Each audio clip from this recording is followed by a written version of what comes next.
మీరు కన్ఫ్యూజ్ చేయకండి, ఇది ఆల్రెడీ 3-4 days నుంచి ఇదే జరుగుతుంది.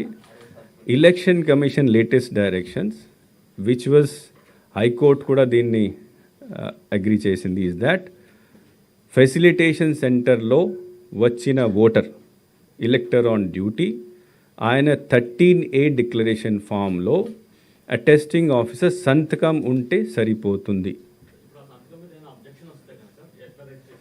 సంతకం మీద అబ్జెక్షన్ చేయడానికి అవకాశం లేదు because he is appointed by the RO.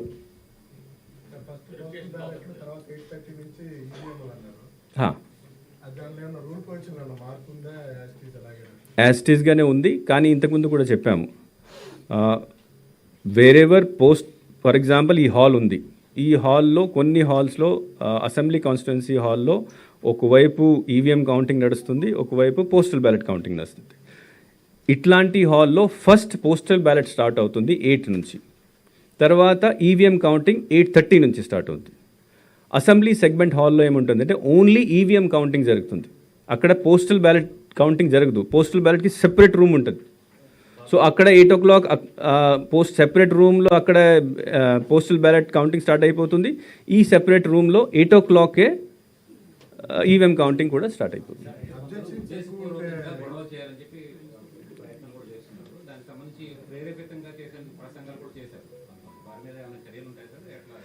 అంటే that anyway some complaints have been filed and some FIRs also have been filed. So law will take its own course in that. Political parties, reports prakaram, the counting agent will go aggressive ani konni reports vastunayi. What about that?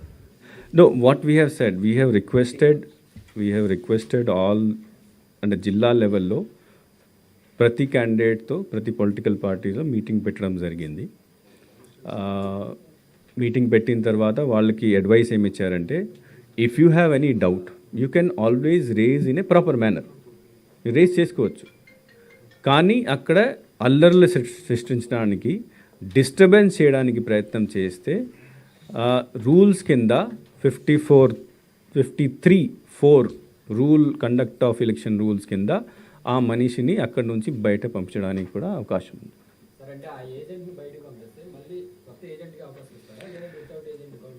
అంటే this is a statutory work, please try to understand, this is a statutory work. ఇది కాదు ఈయన తీసేసి ఆయన పెట్టడం, ఇట్లా కాదు. ఎవరైనా అల్లర్ట్ చేస్తే నాట్ ఓన్లీ ఇక్కడ నుంచి తీసేయడం, తర్వాత ఆయన మీద కేసు పెట్టడం, లోపల పెట్టడం కూడా జరుగుతుంది. అంటే అబ్జెక్షన్స్ పెట్టడానికి వాళ్ళు పోలింగ్ ఏజెంట్ ఎందుకు కూర్చుంటారు, అన్నీ చూడడానికి. కానీ అబ్జెక్షన్ ఎప్పుడు పెట్టాలి, ఏ విషయం మీద పెట్టాలి, ఎట్లా పెట్టాలి, అది మర్యాదగా ఉండాలి.